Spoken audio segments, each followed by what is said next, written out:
உங்களை பொறுத்த வரைக்கும் இருக்கிறதுலே உங்களுக்கு முதல் எதிரி அந்த 7ஆம் வீட்டு அதிபதி தான். கெடுதல் குறையாது, ஆனால் ஏற்கனவே இருந்த கெடுதல் உங்களுடைய குடும்பத்தில் பாதிப்புகளை ஏற்படுத்தும். அவசரப்பட்டு வார்த்தையை விடக்கூடாது.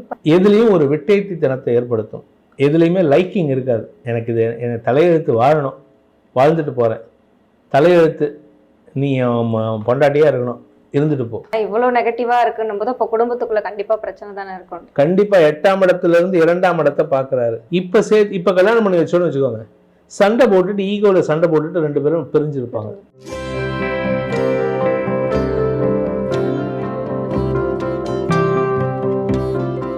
அடுத்த ராசியான சிம்ம ராசிக்கு இந்த சனி பெயர்ச்சி எப்படி அமைய போகுது? சிம்ம ராசியை பொறுத்த வரைக்கும் சப்தமஸ்தானாதிபதி 7ஆம் வீட்டு அதிபதி சனி. உங்களை பொறுத்த வரைக்கும் இருக்கிறதுலே உங்களுக்கு முதல் எதிரி அந்த 7ஆம் வீட்டு அதிபதி தான். ஏன்னா உங்கள் ராசிநாதன் சூரியனுக்கு பையன் மகன் தான் சனி.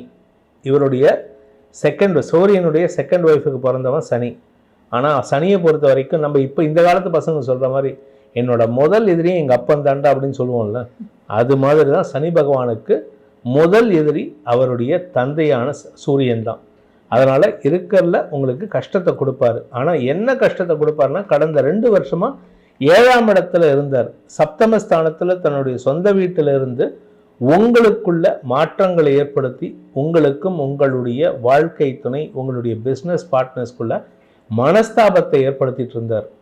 இப்போ அவர் 8ஆம் இடத்துக்கு போகிறார். ஆனால் 8ஆம் இடம் எதிரியோட வீடு. மறைவு ஸ்தானத்துக்கு போகிறாரு. அதனால் கெடுதல் குறையுமா அப்படின்னு கேட்டால் கெடுதல் குறையாது.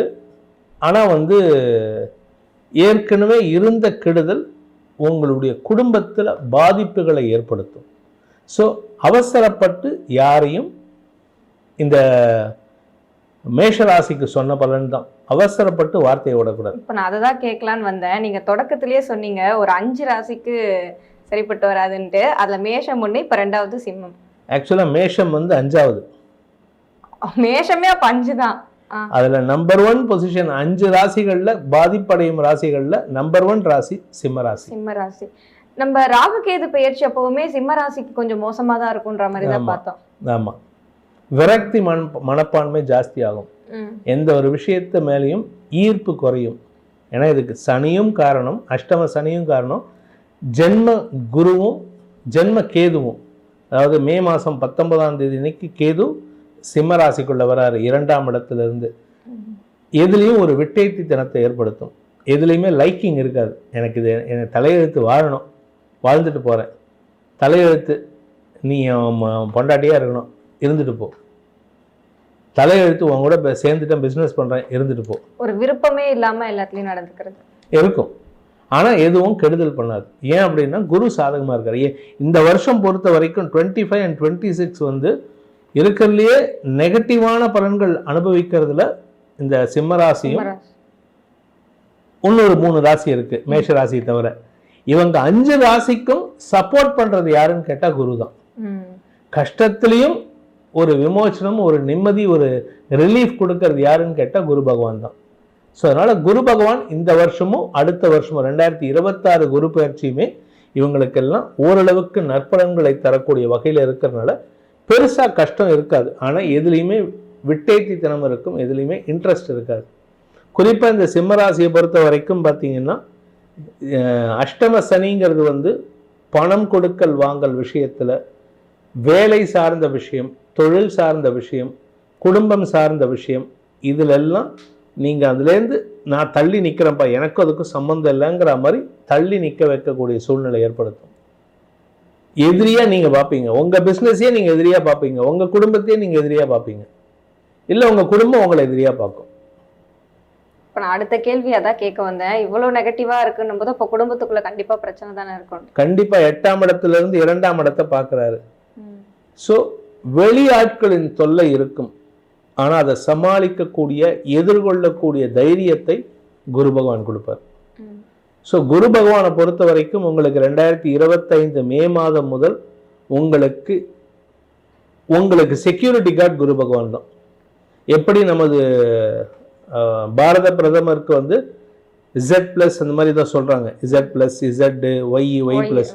அந்த மாதிரி செக்யூரிட்டியில் டாப் செக்யூரிட்டி கொடுக்கறது பிரைம் மினிஸ்டருக்கு தான். அதுக்கு ஈக்குவலண்டான செக்யூரிட்டி இவங்களுக்கு சிம்ம ராசிக்கு கொடுக்கறது யாருன்னு கேட்டால் இந்த 5 ராசிக்குமே குரு பகவான் தான். ஸோ அதனால் குரு பகவானை நீங்கள் வந்து எப்படியாவது தாஜா பண்ணிக்கிறதுக்கு முயற்சி பண்ணுங்கள். அது குரு பகவானை டைரெக்டாக பண்ணக்கூடாது. அதுக்கு என்ன பரிகாரம்னு ஒவ்வொருத்தருக்கும் சொல்லிட்டு வரேன். அதை பண்ணுவதன் மூலமாக உங்களுடைய கஷ்டங்கள், பண கஷ்டங்கள் தீருவதற்குண்டான வாய்ப்பு இருக்குது. மேனேஜ் பண்ணலாம். திருமணம் ஆகாதவர்களுக்கு கண்டக சனி, அதாவது 7ஆம் இடத்துல சனி இருந்தாலோ, அஷ்டம சனி ஏற்பட்டாலோ, இல்லை விரய சனி 12ஆம் இடத்துக்கு சனி வந்தாலோ, இல்லை ஜென்ம சனி வந்தாலோ திருமணம் செய்வதை தவிர்ப்பது நல்லது. ஏன் அப்படின்னு சொன்னால், இது சேர்த்து வச்சாலும் அவங்கள பிரிக்கக்கூடிய நேரம். இது முடிஞ்சதுக்கப்புறம் அவங்கள சேர்த்து வச்சிட்டோம் அப்படின்னா நல்லது. இப்போ கல்யாணம் பண்ணி வச்சோன்னு வச்சுக்கோங்க, சண்டை போட்டுட்டு ஈகோவில் சண்டை போட்டுட்டு 2 பேரும் பிரிஞ்சிருப்பாங்க. அதாவது ஆடி மாதத்துக்கு தான் வந்து கணவன் மனைவியை பிரித்து வைப்பாங்க, பெற்றோர்களே பிரித்து வைக்கணும். ஆனால் இப்போ கல்யாணம் பண்ணி வச்சா இவங்க சண்டை போட்டுட்டு கிட்டத்தட்ட ஆடி மாதத்தை வந்து ஒரு 2 வருஷத்துக்கு இழுப்பாங்க. ஸோ அந்த மாதிரி எக்ஸ்டெண்ட் ஆகக்கூடிய நேரம். அதனால் முடிஞ்ச வரைக்கும் திருமணம் நடப்பதற்கே வாய்ப்புகள் இல்லை. 7.5 சனியில், அஷ்டம சனியில் திருமணம் நடப்பதற்கே வாய்ப்புகள் 90% இல்லை. அப்படியே நடந்தாலும் அது பிரிவைத்தான் தரும். அதனால் திருமணத்தை பற்றி யோசிப்பதே தவிர்ப்பது புத்திசாலித்தனம். ஏன்னா வருமானமே இருக்காது, அப்போ எங்கே திருமணம் பண்ணுவீங்க? ஆக்சுவலாக என்னை பொறுத்த வரைக்கும் வருமானத்துக்கும் திருமணத்துக்கும் சம்மந்தமே கிடையாது. கல்யாணம் ஆகாத எத்தனையோ பேருக்கு வருமானம் இருக்குது, வருமானம் இல்லாதவனுக்கு எத்தனையோ பேருக்கு கல்யாணம் ஆகுது. ஸோ திருமணத்துக்கும் கல்யாணத்துக்கும் சம்மந்தம் கிடையாது. ஆனால் இன்னைக்கு இருக்கிற சிச்சுவேஷன் அந்த மாதிரி வேலை இல்லாதவர்களுக்கு திருமணம் செய்து வைத்தால் எப்போ பாரு அவன் வீட்டிலே இருப்பான். ஏதாவது ஒரு பிரச்சனை அப்படின்னா, பணம் கேட்கணும் அப்படின்னா அப்பாட்ட போய் கேட்பான், இல்லை அம்மாட்ட கேட்கான். அம்மாடா நீ சம்பாதிக்கிற துப்பு இல்லை, உனக்கு வந்து இதெல்லாம் வேணுமா அப்படின்ட்டு பொண்டாட்டி பிடுங்குவோம். ஒரு வயசு பொண்ணு என்ன கேட்கும்? எனக்கு நான் வெளியில் போனோம், சினிமாவுக்கு போனோம், எங்கே போகணும் அங்கே போகணும் அப்படின்ட்டு, எங்கள் அம்மா வீட்டுக்கு போகணுன்ட்டு. இவன் போய் கேட்டேன்னா அம்மாவோ அப்பாவோ என்ன சொல்லுவாங்க? ஆமாம், எப்போ பாரு அவளுக்கு அம்மா வீட்டுக்கு போகணுமா, நீ பேசாமல் இருக்க சொல்லும்பாங்க. இவன் வந்து சொன்னான்னா இவனுக்கு திட்டுவிடும், இதே நீ சம்பாதிச்சிருந்தீங்கன்னா எனக்கு இந்த பிரச்சனை வந்திருக்குமா அப்படின்ட்டு. சிம்பிள். இதெல்லாம் ஜோசியம்ங்கிறது வந்து டெய்லி நடக்கக்கூடிய விஷயத்த சொல்கிறது தான். அதை வந்து முன் யோசனையோடு சொல்கிறதுக்கு தான் ஜோசியமே. இந்த காலத்துல வந்து தமிழ் பெண்களுக்கு ஒரு இது உண்டு. அதாவது வரப்போறதையே கணிக்கக்கூடிய ஆற்றல் பெற்றவள் தமிழ் பெண், தமிழ் சமூகத்தை சேர்ந்த பெண்கள் அப்படின்ட்டு. இப்போ இருக்காங்களான்னு எனக்கு தெரியல, இருந்தாலும் சொல்கிறேன். அந்த மாதிரி ஜோசியமும் வரக்கூடியதை முன்கூட்டியே அறிவிப்பது தான். முன்கூட்டியே அறிவிப்பது என்ன? இது இந்த கிரக நிலவரம் இருந்தால் தேவையில்லாமல் பிரச்சனை வரும், குடும்ப நிம்மதி கெடும், அதனால தான் இப்போ பண்ணாத அப்படின்னு சொல்கிறேன். அதையும் மீறி பண்ணி அதை ஆர்கனைஸ் பண்ணி கடைசி நேரத்தில் கேன்சல் ஆனதெல்லாம் எவ்வளோ வந்து நிறைய பேர் வந்து சொல்கிறாங்க. பாவமாக இருக்குது. ஆனால் என்ன பண்ணுறது, அவங்க கர்மா அது. அவங்களுக்கு அந்த டைம் பணம் விரயம் ஆகணும். இப்போ வெளிநாடுகளில் வேலை தேடக்கூடிய சிம்மராசிக்காரர்களுக்கு வேலை கிடைக்குமா? இந்த 12 ராசிக்காரங்களுக்கும் உண்டான ஒரு ஐடியா இது, ஒரு சூக்ஷ்ம பரிகாரம் இது. நீங்கள் கடல் கடந்து வெளியில் போயிட்டீங்கன்னா சனியுடைய பாதிப்பு குறையும். நீங்கள் ஃபாரின் போயிட்டீங்கன்னா, இந்தியாவில் இருக்கிறவங்களுக்கு மட்டும் இல்லை, இப்போ அமெரிக்காலேயே பிறந்து வளர்ந்துருக்காங்க. நம்ம தமிழ்நாட்டிலேருந்து எத்தனையோ பேர் அமெரிக்காவில் போய் செட்டில் ஆயிருக்காங்க. அவங்க அமெரிக்கா விட்டு இந்தியா வந்துட்டாங்கன்னா அவங்களுக்கு அந்த 7.5 சனி பாதிப்பு இருக்காது. மலேசியாவில் பிறந்திருக்காங்க, அவங்க கிளம்பி துபாய்க்கு போயிட்டாங்கன்னா 7.5 சனி பீரியடில் 7.5 சனியோ அஷ்டம சனியோ பாதிப்பு ரொம்ப பெருசாக இருக்காது. ஏன்னா அவங்க குடும்பத்தை விட்டு பிரிஞ்சிருக்காங்க. இந்த 2ஆம் இடம் பாதிக்கணும். 2ஆம் இடம்ங்கிறது வந்து தன குடும்ப வாக்குஸ்தானம். தனம்னா வருமானம், குடும்பம் ஃபேமிலி, வாக்கு வார்த்தைகள். நீங்கள் இதில் ஏதாவது ஒன்று பாதிக்கணும். நீங்கள் குடும்பத்தை விட்டு வெளியில் போயிட்டீங்க, குடும்பத்தை விட்டு நீங்கள் மலேசியாவிலேருந்து கிளம்பியோ இல்லை சிங்கப்பூர்லேருந்து கிளம்பியோ துபாய் வந்துட்டீங்க, இல்லை கனடா போயிட்டீங்க அப்படின்னு சொன்னால் you are away from the family. So second house is getting disturbed. அப்போ அங்கே போயிட்டு கஷ்டப்படுவீங்க. அப்போ கஷ்டப்பட்டு ஜெயிக்கலாம், ஆனால் குடும்பம் உங்களை பிரிஞ்சிருக்கும், அப்பா அம்மா கஷ்டப்படுவாங்க. ஸோ அந்த 2.5 வருஷம் முடியும் போது திரும்பி வரத்துக்கு உண்டான வாய்ப்பை அந்த சனி பகவானை ஏற்படுத்தி கொடுப்பார். ஸோ தாராளமாக ஃபாரின் ஆப்பர்ச்சுனிட்டிஸ் இந்த சிம்ம ராசி நண்பர்கள் முயற்சி எடுத்தால் வெற்றி காணலாம். ஆனால் கஷ்டப்படணும். ஏன்னா குடும்பத்தை விட்டு வெளியில் போகணும், அங்கே வந்து வெயில் மழை புயல் எல்லாத்துலேயும் மாட்டணும். அங்கே போயிட்டு சில பேர்த்துக்கு வந்து தகுதிக்கு குறைவான வேலை கிடைக்கும். எம்எஸ்சி எம்ஃபில் படிச்சிருப்பான், அங்கே போகும்போது நான் வந்து ஒரு ப்ராஜெக்ட் மேனேஜராக கூட்டிகிட்டு போகிறேன்னு சொல்லுவாங்க. அங்கே போனதுக்கப்புறம் பார்த்தா அவன் தான் என்ட்ரி லெவல் ப்ரோக்ராமராக இருப்பான். அவமானப்படக்கூடாது, எனக்கு இதுவும் பண்ண தெரியும்னு பண்ணி காமிக்கணும். உங்களுடைய திறமையை வெளிக்காட்டக்கூடிய நேரம் இப்பொழுது சிம்மராசி நண்பர்களுக்கு. படிக்கக்கூடிய மாணவர்களுக்கு எப்படி இருக்கும்? ரொம்ப கஷ்டப்படணும் சிம்மராசி மாணவர்கள். ஆனால் என்ன ஒரு விஷயம் அப்படின்னு சொன்னால், அந்த கஷ்டத்துக்கு ஏற்ற ஒரு அங்கீகாரம் கிடைக்கிறதுக்கு வாய்ப்பு இருக்குது. காம்படிட்டிவ் எக்ஸாம் எழுதுறீங்க அப்படின்னு சொன்னால் உங்களுடைய சுற்றி இருக்கிறவங்க எல்லாரும் உங்களை நச்சு பிடுங்குவாங்க. படிக்காமல் இருக்கிறது என்னெல்லாம் வழியோ அதெல்லாம் பண்ணுவாங்க. ஆனால் அதையும் மீறி படிக்கணும். அந்த மாதிரி கஷ்டப்பட்டு படித்தாங்கன்னா தே வில் கிரியேட் ஹிஸ்ட்ரி. கஷ்டப்பட்டா அதுக்கான பலன் கிடைக்கும், கண்டிப்பாக உண்டு.